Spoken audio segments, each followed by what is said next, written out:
Hello everyone and welcome to Upstart TV. My name is Claire Varley and it is my utmost pleasure to be here today with the A-grade panel alongside me, Hayden, Schuster and Breann Quilty. Welcome. So Hayden, how are you feeling this morning? You know, the jet lag's a little bit brutal from the long flight, but you know what? I'm ready for the show. I can't wait. Yeah, where have you flown in from? The United States, Oregon specifically. Excellent. And Breann, how are you this morning? Very well, thank you, Claire. I'm on my second cup of coffee and ready to go for the day. Oh, well, I'm only on my first, but hopefully I'll catch up to you during one of the segments.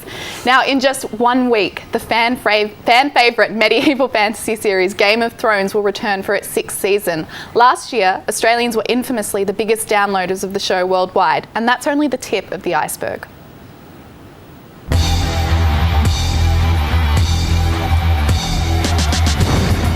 Piracy is not a new phenomenon in Australia, but the rise in digitalisation of our culture has seen it go to new levels. We spoke to piracy expert Nathan Quilty about the current state of affairs.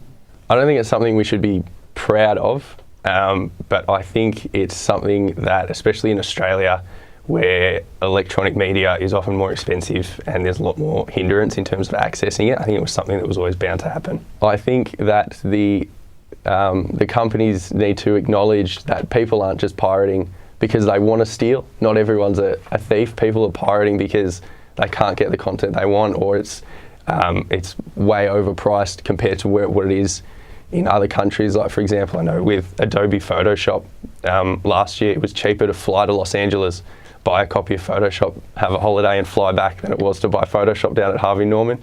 So I think they just need to recognise why the issues are there, because heaps of people are paying for Netflix. You can't steal Netflix. It's $9.99 no matter where you are. And so people are happy to pay for it if it's there and it's available. They just need to work with people instead of against them. Well, of course, they miss out on the profits that they would otherwise get from people paying for it. But the sad thing about piracy is that it affects the TV shows or filmmakers or musicians that are not the most famous ones, because if people get used to pirating and then they pirate, some local act's album, for example, the big bands, they're all taken care of. They'll have massive record deals. They're not going to get affected, but it's the commonplaceness of piracy affects the smaller artists a lot more than it does to the larger artists, because the $5 that they get from an album sale means a lot more to them than it does to Taylor Swift. With the Dallas Buyers Club, the Dallas Buyers Club LLC launched a suit against the Australian ISPs because they knew that there was a really good copy of their film leaked online. Heaps of people pirated it, and they said that we've lost heaps and heaps of income. We want to know who downloaded it, and the only way to get that was to get a court order to get companies like Telstra and Optus, who obviously, being in charge of your internet, can see exactly where you've gone, to hand over the details of people that had been to a specific torrent website and downloaded the file. Piracy sort of just ebbs and flows, and I think because secretly everyone knows that it's never going to go away, so it pops up and they try to fix it and it doesn't work and it goes away and then it pops up again. Lucky for me, I have Foxtel, so maybe it's Monday nights at my house for Game of Thrones. Back to you guys at the desk. That was Thomas Baker reporting, and as Nathan said in that segment, people aren't pirating because they want to steal. Breann, what are some of the factors that are driving the high piracy rates in Australia, and particularly Melbourne? I think we see piracy everywhere, but if I had to pick a top 4, Claire, I would say simply because it's quick, convenient, free, and simply because the cost of legal content is really expensive. I know as a concession, it cost me around $18 to go see a box office film in the cinema. I don't know about you guys, but I'd much rather watch that in the comfort of my own home, most likely in my PJs, and I don't have to smuggle the snacks in, so I can definitely see the temptation. And we did have a source that showed us, pirates are talking about how they would stop and the reasons why they would stop. We're just waiting for that graphic to come through. But it's just, what they basically want fundamentally is a reduction in the cost of legal content, because in comparison to the states where things originate, it is so much more expensive in Australia, and that's why we see such high rates down here.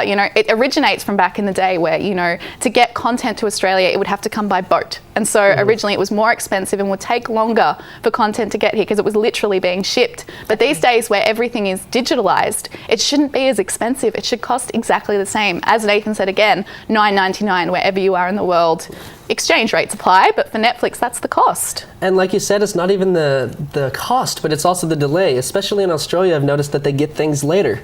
In the United States, Game of Thrones comes out at one time, and then Australia gets it later. But why do you think people pirate? It's because they don't have access to Game of Thrones early or at the same time that places all over the world do. Definitely. And so that just makes them want to pirate it. It just makes perfect sense to me. Well, last year, legal content of Game of Thrones, I'm a big fan, and I wanted season 5, and so I wanted to pay for it, and I did so through the Apple store, but I couldn't download the episodes as they came out. I had to wait till the end of the season to get all the episodes at once. So I was seeking out online copies of the show so I could keep up to date and avoid spoilers. Definitely. And tuning into this segment, guys, I'm actually so glad we included that anti-piracy ad that we've all known to love. It happens or when you rent a DVD back in the day, and we all used to, the music that was actually played on that advertisement was reported to be pirated by the ABC during 2013. So a bit of a mixed message, guys. I mean, you know, it's something that we all do. I think it shows that we're all guilty of piracy somewhere along the line. And music, you talk about music. Music is actually the biggest type of content that is pirated in Australia, isn't it, Breann? Definitely.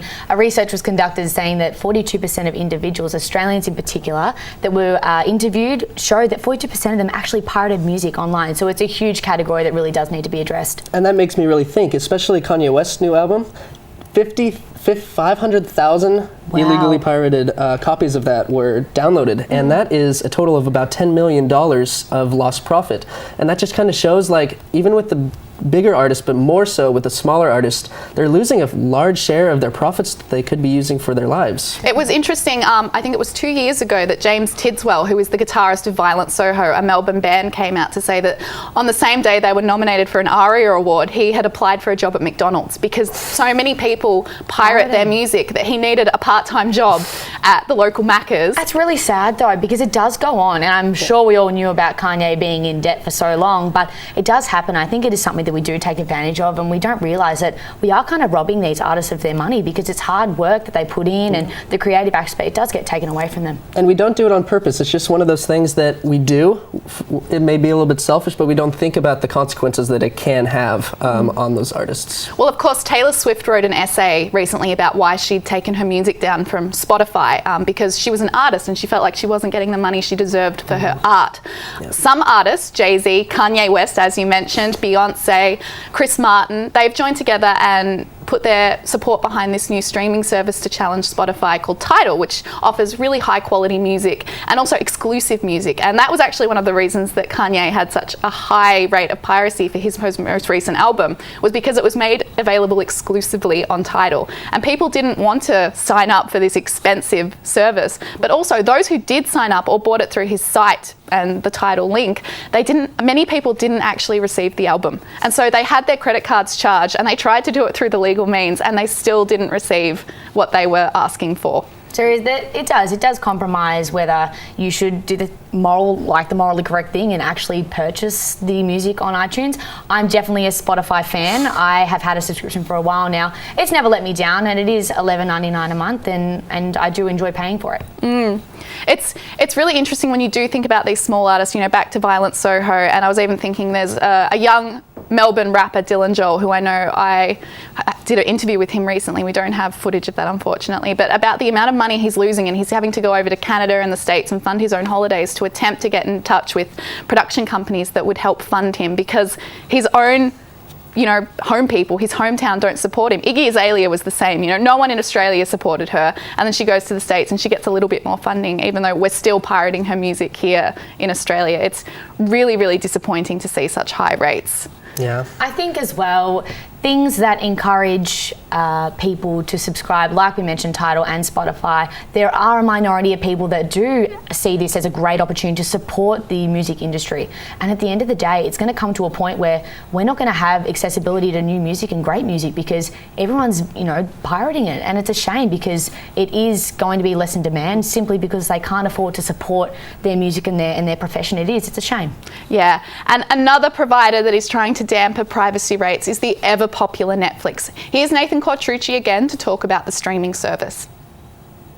I think the great thing about Netflix is that you can watch whatever you want, whenever you want to watch it. You know, you don't have to record things or make sure you're home in time to watch whatever you want. And now that you can do that online, TV, the medium of TV, because everything's timed and on a schedule, it's never going to be able to compete with that. And that's one of Netflix's biggest drawing points, that you're never going to miss a show because it's on whenever you want it to be on. Last year, Netflix arrived in Australia to much anticipation, though many were disappointed with the lack of content in comparison to the American counterpoint.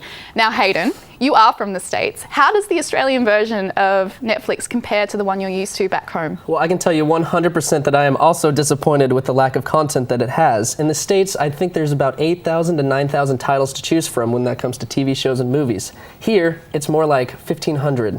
And that's just not even close to the same. I see a lot of shows like, for example, Breaking Bad. That's one of my favorite shows in the world, and I've wanted to watch that show all the time, every day of the week. But I can't here. It's not even available on Netflix, and that's not okay. Like, you're talking about pirating rates. Well, why do people do it? It's because they don't have access to it. And, just the more I think of Breaking Bad and the more I think of other shows that I want to watch, it just makes sense to me. And, for example, the Better Call Saul, that's the playoff of Breaking Bad, and that as well isn't available here, and I wanted to catch up on that. Well, Better Call Saul is a good example because I'm also a huge Breaking Bad fan, although I must admit I've had to buy the DVD box sets because, as you say, it's not available in an online streaming capacity, and I don't want to buy Foxtel for Game of Thrones and Breaking Bad. Better Call Saul I wanted to watch, but that is only available through Stan, of course, which is one of the two Australian alternatives to Netflix, the two streaming services. So we have Stan and Presto. Stan, of course, has also secured the rights to really popular shows like Community or Broad City, and is trying to encourage Australians to take part, but it's really, at the same time, I don't have a Stan subscription yet. It's to have to sign up for more than one service just to receive those 3 or 4 shows that you really want to watch. You can understand why people then go for alternative routes like Piracy, even though they're not the most ethical options. Definitely. And Hayden, I completely see your point. I'm someone that didn't have a VPN to hack into the American proxy and access American Netflix that way. I do have the Australian Netflix, but one thing I love about the Australian Netflix is the original series. I think they're fantastic. They're a great way to promote subscribers and also to reduce the number of pirates that do download illegal content online. So things like House of Cards and Orange is the New Black, that soared. That did so well, and it actually encouraged me to want to subscribe purely because of that, the original series. Though it is very interesting, even those original Netflix series that were made to combat piracy, House of Cards, for example, and Orange is the New Black also have really high rates of piracy. So even when it's made to combat that, you still suffer in that regard. And so now we actually have some breaking news that's just coming to me live. We are going to cross to Aaron Feder, who is at the Melbourne Magistrates Court, and he is there in the fallout of the awful disappearance of Sanya Sahib this week, the 15-month-old toddler who was found to be murdered by her mother. Now, Aaron, do you have me? Yes, I do, Claire. Now, what are the latest updates in this awful tragedy? Well, obviously by now we've all heard of the distressing and tragic news of the death of 14-month-old Sanaya Sahib, whose body was found in a West Heidelberg Creek on Sunday. Her mother last night has been charged with the toddler's murder after a confession to police. Allegedly, she told police that a drunken African man had abducted her child on a walk on Saturday morning to a Darebin Park, but very soon after she followed up with a very simple yes answer when questioned by police if she was the one to have murdered her child. It's just an awful tragedy, Aaron. Now, what has been the community's response to this? Well, the community understandably have been completely outraged by this. Overnight, a house in Mitcham was egged, and there were plenty of community members out the front, obviously distressed and angry. That house that was egged, where the protesters were at, they thought it was Miss Nickat's, but in fact it was actually her uncle's. I think this community will take quite a while to really comprehend this terrible news. Yeah, and I think it's safe to say that everyone in the community and also here at Upstart TV are very shaken to hear of this, and our thoughts are with the family and those who have been affected by it. We'll keep up to date with you for any more updates as they come. Thanks, Claire. From pirates to piracy now, technology has enriched our everyday lives, but its constant evolution means social media platforms are feeling the pressure to maintain the interest. The use of social media has grown significantly over the last decade. What once started as a platform for communication has since developed into a space which is used for many different purposes. Social Media News recorded the amount of active users throughout February 2016 on these 6 platforms. We spoke to La Trobe students about social media and the way they use it. This is what they had to say. So what social media apps do you use? Facebook, Instagram, and Snapchat. It's Facebook, Instagram. Yeah, that's about it. Well, I use Snapchat, Facebook, and Instagram. Facebook, Instagram, and Snapchat. How has your usage of these platforms changed over the years? Probably since getting an iPhone, probably increased my usage. I probably use them a lot more now than I used to. Well, at the beginning it was like just for social things, and now I think I've used it for more things, just to read or get to know some better information. Okay. We spoke to Hugh Martin, lecturer in journalism at La Trobe University. Really what we're trying to do is connect people, connect networks of people, groups of people, individuals to other individuals, and social media is about engagement. It's about communicating ideas, experiences, thoughts, opinions, but it's about connecting people through technology.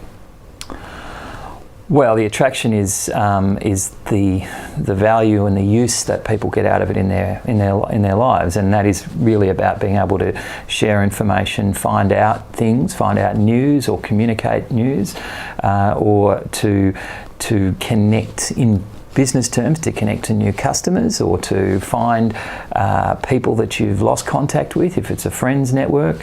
I think that's the value. It's the connection with people. How people's uses of it have changed have really evolved with familiarity, I think. The actual technology and the software behind some of these applications has improved over time, which you'd expect. But what I think is probably the most significant change is that these days people assume that technology and assume that social media is something that's just a regular part of their life, whereas in the early few years, in the early days, it was still a novelty, and it was still something that people were trying to figure out how to use, trying to figure out what the value for their own individual uses or business uses might be. And I think we've seen a lot of that begin to come to maturity. There's still a way to go, I'd imagine, but it certainly has changed a lot. Yeah, cool. That was Daniela Panetta reporting. Now, social media is embedded in our everyday lives, from work to our social lives, but the way we use social media is constantly changing, and some platforms are struggling to keep up, guys. Now, when we specifically look perhaps at Twitter, which 5 years ago was changing the way we use social media. Ashton Kutcher was the first person to reach 1 million followers on Twitter, and it absolutely revolutionized that quick 140 characters. But now it's on the downward trend, and people are starting to latch onto new social media apps. So, Breann, why do you think it is that Twitter is on the downward trend? I think many people misunderstand Twitter. I think it's a great way to get things out short and sweet. The 140 characters minimises a lot of jargon that you do see on the social media. There's always that one person on the feed with the rants, and I think Twitter is a great way to minimise that. Yeah. Also, I heard one person tell me that Facebook is something that you will connect with people, the people you went to school with, and Twitter is something you connect with people that you wish you went to school with, and that's always stuck with me. It's a great way to engage with a large audience, and like I said earlier, keep up to date with celebrities. It's a real great way to connect with an audience. Yeah, we can say then, it's a good way to get in touch with celebrities. Definitely. On somewhat more of a personal level, or with their PR people, who really knows. It also is a really good career networking tool, although then we can compare it to LinkedIn, which once again, we look at Twitter, and is it just a lesser version of Facebook, a lesser version of LinkedIn, a lesser version of Instagram, which Instagram is an app that has absolutely taken off in terms of social media. Increasingly, people are saying they prefer Instagram to even Facebook. Hayden, Breann, why do you think it is that people prefer Instagram? Instagram is more of a visual cue, whereas Twitter is more of words, and I think that the social media in general is just moving towards more of a video platform and a picture platform, something that they connect to with their eyes rather than with just looking at words. And I think that's one of the big reasons why Instagram has been so successful. Definitely. And even off the back of that, then Snapchat is playing right into that, the visual medium. People love pictures, people love videos, people love to keep up to date. It's like the rise of the vloggers. Definitely. You know, we have vloggers on YouTube that are some of the most popular entertainers in the world and some of the richest people in the world, simply for putting their everyday lives on the internet. Whereas Snapchat is almost like mini vlogging for the everyman who can't make $1 million for endorsing the latest lipstick. Yes, very true. Well, I do know that Snapchat on average has about 100 million users daily, which is massive. Impressive. To think 3 years ago, we would never have seen this app. It's constantly growing. As smartphones get smarter, so do apps. There's always something new on the rise. And I think it's really exciting to see the creative ideas that people come up with. I think we've got a great range of applications, that being Facebook, Twitter, Instagram. They all offer unique things and they are very different. However, they all complement each other and work really well together. Something about Snapchat in particular is the lack of censorship. You know, when you think about Twitter, Facebook, there's always that option to be reported for the content that you're putting out there. Whereas Snapchat is a medium that allows us to not only, you know, send the occasional cheeky nude, but also follow people who are specifically putting out stories that are like essentially porn. There's no other way to put it. You know, it's one of those really exciting, when you look at free speech, it's almost like a way to really enact our free speech, which, you know, especially in the States, probably more important than absolutely. here. No, Snapchat's really popular, and I think it hit a stage where it got popular, it hit a stagnant growth, and then all of a sudden they tweaked it a little bit and people started catching on, and over time, it has blown up, especially around the world. Well, one of the things that's really exciting about Snapchat is the stories and the way that stories play into big sporting events. For example, when the World Cup was on, I'm a big fan of the football, and I could tune in around the world and see what people were doing when they were watching the World Cup. Twitter is following suit, Hayden. Absolutely. They're trying to sort of keep up with these other apps and had a big announcement the other day. A huge announcement, actually. Last week, they just announced that the NFL and Twitter just signed a contract for $10 million, and Twitter's going to be live broadcasting all of the Thursday Night Football games, which is a huge deal because you don't have to have a cable subscription. You log on to Twitter, and you have those games available. And I think that can reach a wide audience around the world differently than if you needed a specific table subscription to one of those sites.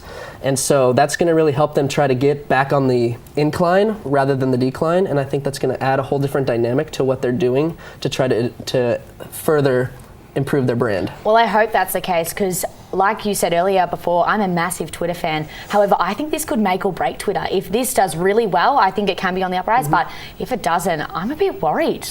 Because like you said, it is on the decline. If this doesn't lift it, what is? 5 years ago, this was massive. You know, it was created for journalists, and it's a great way to stay connected and to reach out. I mean, as a journalism student, I love it to connect with work experience or internships. Peter Hitchener follows me, which is a nice little plug in there. He follows everyone, really, though, I doesn't he? feel a bit special, but it's a great way to stay connected, and the hashtagging feature that they have enables people to discuss with others that, you know, do share the same opinions. So I think it's a great way to stay connected. And speaking again, we'll go back to the NFL just briefly and touch on that. If you had wanted, are you an NFL fan firstly? I should ask, an NFL fan. NFL, oh yeah, absolutely. So if you were in Melbourne and wanting to watch the NFL without the Twitter, you know, would it cost you a great deal of money, or how would you access it? I would have to get a cable subscription because it's not on the local channels. I can't easily get that specifically. But with this new Twitter situation, I would find myself logging onto Twitter and watching these Thursday Night Football games. And I think just that alone shows the potential of this deal and what it could do. And it might even change the whole social media game in regards to sports and entertainment alike, where you could be seeing more and more of this in the social media. I think a lot of fans understand that sporting is locked inside the prison of cable TV, and it would be fantastic to have a new domain where they can access and can chat about these things. It is so exciting, especially looking forward. You know, I think we're all sports fans in our own way, and it's really exciting to see where social media will take our sports. And speaking of social media, make sure to tweet us with hashtag UpstartTV to let us know your thoughts, perhaps on, you know, NFL being on Twitter, or is Twitter really on the decline? Now, let's hear from Hugh Martin again about the public social media privacy concerns. You know, we probably all come across people in our more or less frequently who don't use social media. For some reasons, we'll just say, I'm not interested. Some of those are about privacy concerns. The things that you communicate via social media are findable or searchable and discoverable by the world. So a lot of people decide not to use it for those kind of reasons.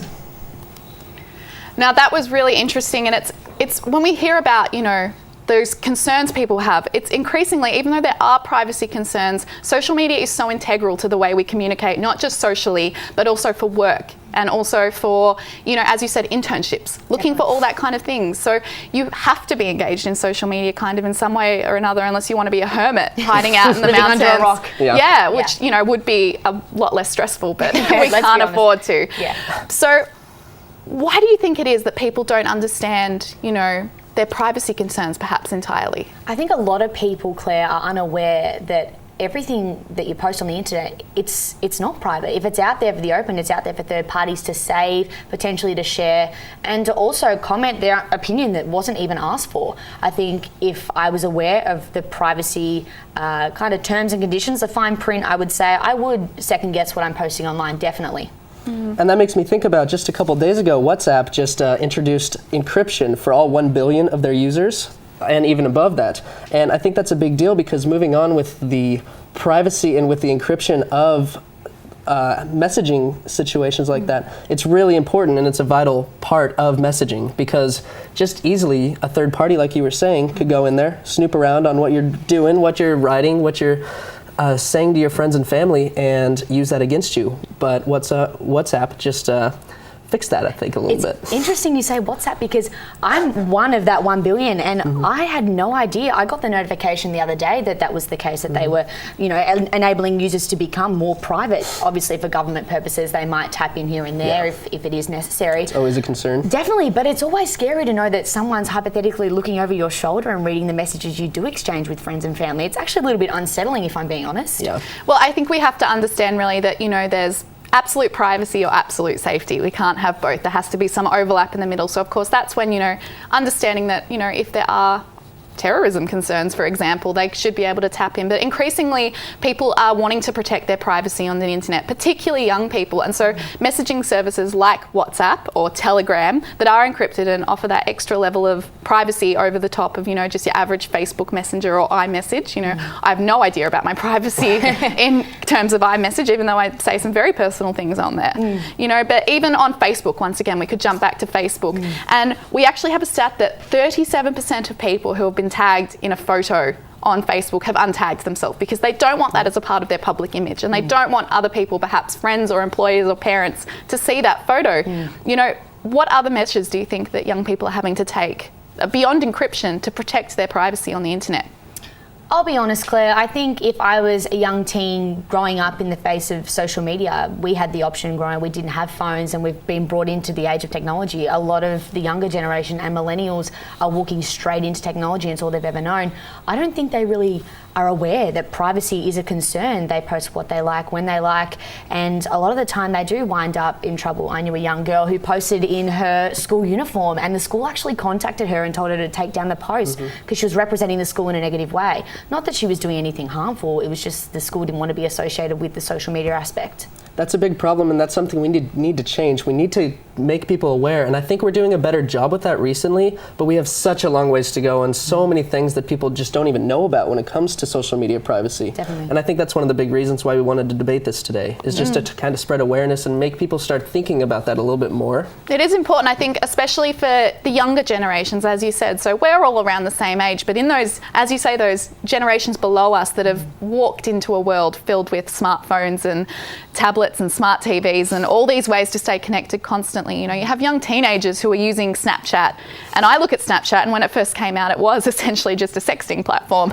And it really disturbs me to see these young people using it and not knowing, although we said before, Snapchat is very good at, the censorship and keeping things private. That is one of the reasons Snapchat has remained so relevant, is how well they do at keeping things private. But other forms of communication, not so much, People can send photos via Facebook Messenger, and who is going to have that photo, and 100%. Who knows who's going to see what you've said, an employer, for example. And according to the Australian Bureau of Statistics, 62.5% of the Australian population have a Facebook account. That is massive. That's more than half of the Australian population. So many people within that statistic would be so unaware of the terms and conditions when it comes to privacy. Absolutely. Definitely. And I think as we were talking about those apps, Telegram and WhatsApp, of course, looking forward, social media is going to have to change alongside the way users are changing. So some of the things that they're going to have to do is they're going to have distinction. They're going to have to be different. It can't just be another Twitter with It can't just be another Facebook without that. Something they can say is theirs, something that they can focus on that will move them ahead in their brand, and that's what's going to be successful in the future.